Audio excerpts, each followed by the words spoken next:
কসম খেয়ে বলছি আল্লাহর নামে, বিএনপি বাংলাদেশে ক্ষমতায় আসবে না। আমি আল্লাহর নামে চ্যালেঞ্জ করে বলে যাচ্ছি, আজকে আসরের নামাজের সময়। আসসালামু আলাইকুম সুপ্রিয় দর্শক, দূরের কাছে দেশে প্রবাসে যে যেখান থেকে দেখছেন, আশা করি অনেক অনেক ভালো আছেন। তো প্রিয় দর্শক, আপনাদের মাঝে আরো একটি রিয়েকশন ভিডিও নিয়ে চলে আসলাম। তো আপনারা জানেন যে গত 2-3 দিন আগেই নতুন সংসদ সরকার গঠিত হয়েছে।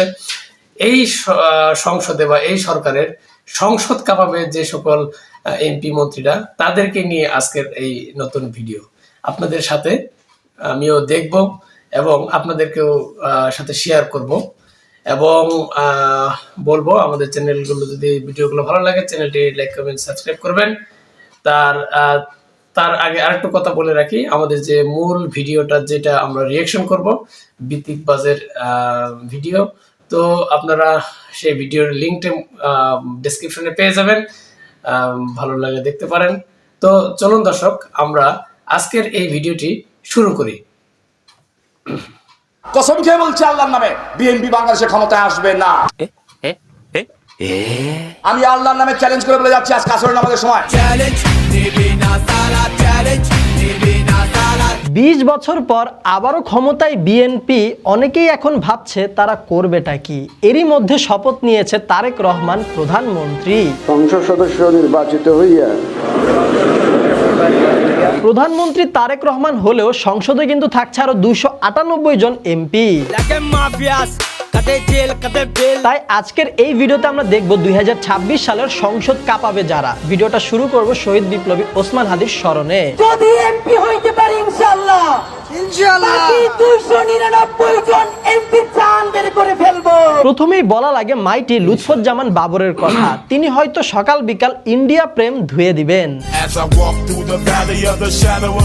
Seven sisters in danger. We are open, we are looking for Shatrut. যদিও এখন তার বয়স হয়ে গিয়েছে এবং তিনিও নরম হয়ে গিয়েছেন, তারপরেও ভালো কিছু করবেন এই আশাটা রাখাই যায়। যদি আমাকে কোনো দায়িত্ব দেয় সেটা আন্তরিকভাবে নিষ্ঠার সাথে সততার সাথে আমি পালন করব। তবে ভারত প্রেম ঠান্ডা মাথায় খেলে দেওয়ার জন্য সংসদে রয়েছে আরেকজন, মেজর হাফিজ বীর বিক্রম।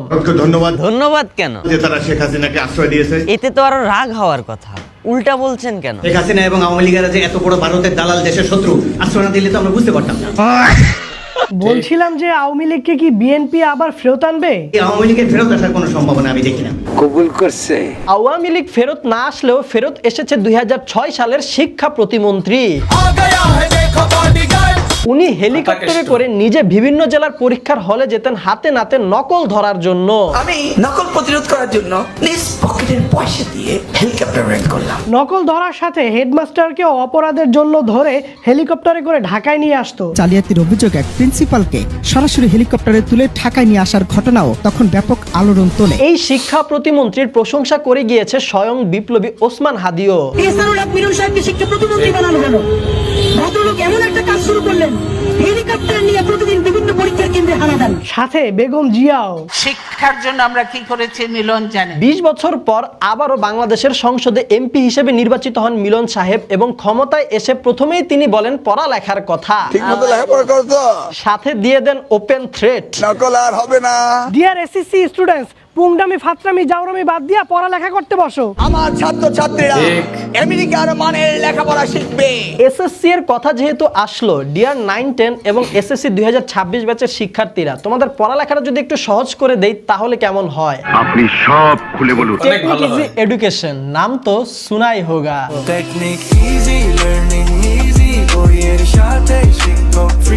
ইজি সিরিজের এই বইগুলি কতটা উপকারী, মোহিত তুই বল। টেকনিক ইজি এডুকেশন দিচ্ছে এই প্রথম বইয়ের সাথে শিক্ষক ফ্রি। এই বইগুলো কিনলে অভিভাবকদের 90% টাকার খরচ কমে যাবে। ছাত্রছাত্রীরা হাতের স্মার্টফোনটি দিয়ে সময় অপচয় না করে পড়ালেখার কাজে লাগাতে পারবে। এক্সট্রা কোচিং এর টাকা এবং সময় দুটাই বেঁচে যাবে। সায়েন্স, কমার্স এবং আর্টস প্রতিটি বিভাগের প্রতিটি সাবজেক্টের জন্য রয়েছে টেকনিক ইজি এডুকেশনের ইজি সিরিজের আলাদা আলাদা বই। প্রতিটি বইতে শত শত কিংবা হাজার হাজার কিউআর কোডের মাধ্যমে দেওয়া রয়েছে সম্পূর্ণ বইয়ের ভিডিও সমাধান। এখন নিশ্চয়ই আপনারা ভাবছেন যে কিউআর কোড কিভাবে কাজ করে। ধরেন এটা একটা গণিতের প্রশ্ন, এটার সমাধানটা কিন্তু বইয়ের মধ্যে লিখিতভাবে দেওয়া রয়েছে, কিন্তু তারপর আমি বুঝতে পারতেছি না যে এই লাইন থেকে এই লাইনে কিভাবে গেল কিংবা এই লাইন থেকে এই লাইনে উত্তরটা কিভাবে গেল। তখন আমি কি করব, ফোনের স্ক্যানারটা বের করব এবং স্ক্যানার থেকে এই যে উপরে কিউআর কোড দেওয়া রয়েছে এই কিউআর কোডটা স্ক্যান করব। স্ক্যান করার সাথে সাথে আমাকে নিয়ে যাবে ইউটিউবে এই প্রশ্নটির ভিডিও সমাধানে, যেখানে একজন শিক্ষক সম্পূর্ণ প্রশ্নটির উত্তর লাইন বাই লাইন ভেঙে ভেঙে বুঝিয়ে দিয়েছেন। তাই 9, 10 এবং এসএসসি 2026 ব্যাচের শিক্ষার্থীদের পছন্দের হট লিস্টের 1 নম্বরে রয়েছে টেকনিক ইজি এডুকেশনের ইজি সিরিজের এই বইগুলা। অন্যদিকে 2026 সালের সংসদ কাঁপানোতে হট লিস্টের 1 নম্বরে রয়েছে হাসনাত আব্দুল্লাহ। তারা যদি মনে করে থাকে সংসদ হচ্ছে একটা ব্যাড অফ রোজেস, ওখানে গিয়ে আরামে কাটাবে, যে সাবান ছাড়াই ধুয়ে দিবে যে কোনো কাউকে, সংসদ সদস্যদের ঘুম হারাম করে দিবে ইনশাআল্লাহ। এই বান্দা অন্যায়ের বিরুদ্ধে কিছু বলতে কোনো প্রকার দ্বিধাবোধ করে না। এই মুহূর্ত থেকে চাঁদার কবরস্থ ঘোষণা করা হলো। তবে এবার কিন্তু সংসদ কাঁপাবে রুমিন ফারহানাও। আমার রাজনীতি আমার দল তো তারে বহিষ্কার করলো। আমাকে বহিষ্কার করে দিয়েছে, তার আমার দল না। বহিষ্কার হয়েছে দেখেই তো এখন উনি বিএনপি এর বিরুদ্ধে আওয়াজ তুলে যাচ্ছে।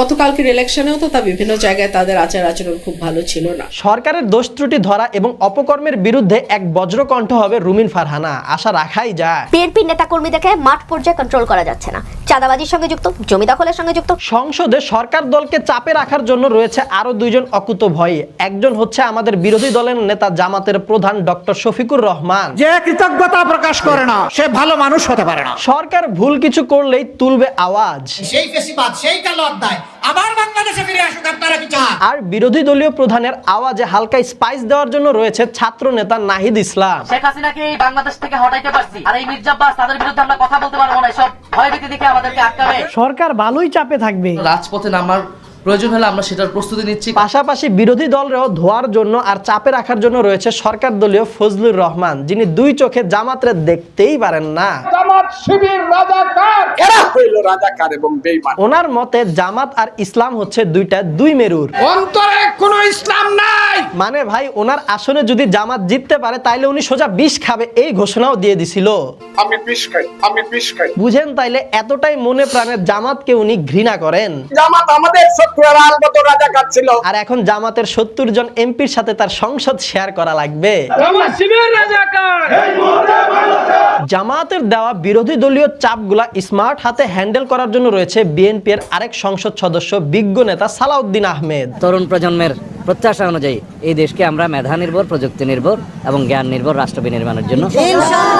তবে 2টি মানুষকে নিয়ে সাধারণ জনগণের এক্সপেকটেশন অনেক বেশি ছিল যারা সংসদ কাঁপাবে। একজন হচ্ছে ভিপি নূর। আপনাদের বিষয়গুলো আমরা দেখবো ইনশাআল্লাহ। বান্দা মায়ের খাইতে খাইতে ভিপি হয়েছিল। আন্দোলনকে বানচাল করে আপনাদের উপর দায় চাপানোর চেষ্টা করা হবে। আর এখন মাইর খাইতে খাইতে এমপি হয়ে গেছে। মানুষের মুক্তি নাই, নেমে আসতে বলবা। তবে এখন আর মনে হয় না ভিপি নূর আগের মতো গণমানুষের কণ্ঠ হবে, সংসদে আওয়াজ তুলবে, কারণ ভিপি নূর তো এখন সরকার দলের লোক। বিজয় করে নিয়ে আসবেন সে আমাদেরই একজন। নূর ভাই এখন তেল দেওয়াতে ব্যস্ত। মন্ত্রী হবার আশায় ভাই তার আদর্শ বঙ্গোপসাগরে ভাসায়া দিছে। তারেক রহমান আগামীর জাতীয় সরকারে মন্ত্রী বানাতে কমিটমেন্ট দিয়েছেন। এখন তাই সাধারণ জনগণের পাশাপাশি স্থানীয় বিএনপির নেতাকর্মীরাও তাকে অপছন্দ করা শুরু করছে। আপনারা বিএনপির লোক, হুমকি আওয়ামী লীগের লোক দেয় না, জামাতের লোক দেয় না। নুরু ভাই তো হুমকি পায়, কিন্তু ডিয়ার 9, 10 এবং এসএসসি 2026 ব্যাচের স্টুডেন্ট, আমি তোমাদেরকে হুমকি না সাজেশন দিতে চাই। কথা কম। সংসদে আওয়াজ তোলা বা সংসদ কাঁপানোর জন্য জনগণের এক্সপেকটেশনের লিস্টে থাকা দ্বিতীয় মানুষটা হচ্ছে ব্যারিস্টার আন্দালিব রহমান পার্থ।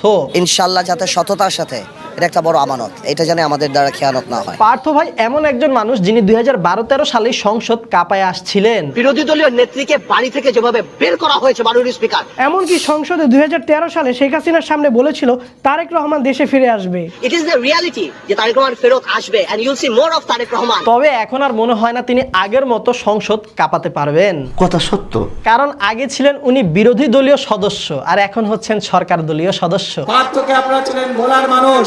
সরকারি দলে হওয়ায় কথা বলবে হিসাব করে। তারেক রহমান ইতিমধ্যেই বাংলাদেশের মানুষের হৃদয়ের প্রধানমন্ত্রী হয়ে গিয়েছেন। তবে কোনো হিসাব ছাড়াই কথা বলে সংসদ কাঁপাতে পারেন খেলাফত মজলিসের জনাব হানজালা। আজকের পর থেকে কোনো ব্যবসায়ীর কাছে কেউ চাঁদা তুলতে পারবে না।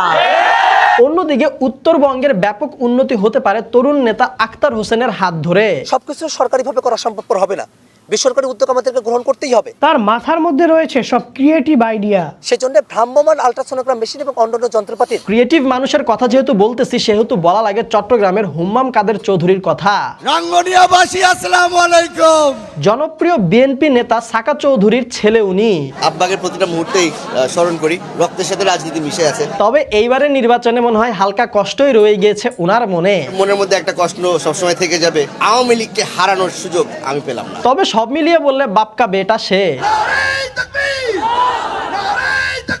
ভাই আরেকজন আছে বাপকা বেটা। এই ছবিটা স্ক্রিনে ভেসে ওঠে। দীর্ঘ 7 বছর তিনি ছিলেন আয়না ঘরে, সয়েছেন জুলুম এবং নির্যাতন। এখন একটু গুলির আওয়াজ শুনবো, তখন সব শেষ হয়ে যাবে। তাই এই আয়না ঘরের প্রথা ভাঙা এবং জুলুমের বিরুদ্ধে ভালোই সোচ্চার থাকবেন তিনি, এই আশা তো রাখাই যায়। আমাদের সাথে জুলুম করা হয়েছে, আর কোনোদিন কোনো নাগরিককে যেন এই জুলুমের শিকার করতে না হয়। বাপকা বেটা কিন্তু আরেকজন আছে, আমাদের ঘেরাও নেতা ইশরাক ভাই। আমরা কিচ্ছু বলি নাই, আমরা ধৈর্য সহকারে শুনেছি। সংসদে বিরোধী দলকে ইশরাক ভাই একটু ভালোই প্যারা দিবে। আমরা যদি ঘোষণা দেই তাহলে ঢাকা শহরে জামাতের প্রার্থী রাস্তায় নামতে পারবে না। জামাত সর্বোচ্চ চেষ্টা করবে ইশরাক ভাইরে অ্যাভয়েড করা চলার জন্য। এই গুপ্ত বাহিনী তারা হঠাৎ করে উদয় হয়েছে। বাপকা বেটা তো আরেকজনও রয়েছে, জনপ্রিয় নেতা মরহুম দেলোয়ার হোসেন সাইদির ছেলে জনাব মাসুদ সাইদিও কিন্তু যাচ্ছে সংসদে। অন্যান্য রাজনৈতিক দল যারা আছেন তাদেরকে একসাথে এক টেবিলে বসিয়ে আমরা এই পিরিশপুর উন্নয়নে কাজ করব। সংসদে কিঞ্চিত বিনোদন দেওয়ার জন্য রাশমিকা মান্দানার দোয়াতে এমপি হয়ে গিয়েছেন আমাদের মুফতি আমির হামজা। রাশমিকা মান্দানা নাম শুনেছেন? যদিও ফজু কাকা উনার উপর খেপা। কিশোরগঞ্জে একজন আছে, তার নামই পড়ে গেছে ফজু পাগলা। এখন সংসদের মধ্যে দুইজন যখন মুখোমুখি হবে তখন অবস্থাটা কেমন হবে? মুফতি আমির হামজা নামে একজন লোক। এছাড়াও বলা লাগে ঢাকা 9-এর হাবিব ভাইয়ের কথা। আমার বিশ্বাস উনি ঢাকা 9-কে অনেকটাই পরিবর্তন করে ফেলবে। আমাদের অনেক কিছুরই প্রয়োজন। সব মিলিয়ে এই ছিল 2026 সালের সংসদ কাঁপাতে পারা এমপিদের নিয়ে অল্প কিছু কথা। যদি কারো নাম আমরা ভুলে না বলে থাকি তাহলে কমেন্ট বক্সে আপনি জানান তাদের সম্পর্কে আমাদেরকে। তবে ভিডিওটা শেষ করার আগে একটু ইম্পর্টেন্ট কথা বলো, সত্য কথা। প্রিয় দর্শক, আসলে আমরা অনেকক্ষণ যাবত এই ভিডিওটি ধৈর্য সহকারে দেখলাম। তো আসলে এই ভিডিওতে শুরু থেকে শেষ পর্যন্ত বর্তমান সংসদের যে সকল বাঘা বাঘা সংসদ সদস্য বা হটকেক সংসদ সদস্য রয়েছে তাদের সম্পর্কে বিস্তারিত আলোচনা শুনলাম এবং কে কি করতে পারে তাও শুনলাম। আপনার মত কি? আপনার মতে এইবারের সংসদ কাঁপাবে কে? এবারের সংসদে সবচেয়ে তুখুর কণ্ঠে বা সংসদে উত্তাল করবে কোন এমপি? রুমিন ফারহানা, তারপরে হাসনাত আব্দুল্লাহ, নাহিদ ইসলাম, নাকি আমাদের ইত্যাদি ইত্যাদি?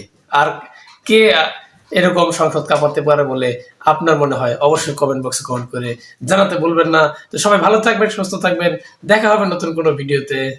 আল্লাহ হাফেজ।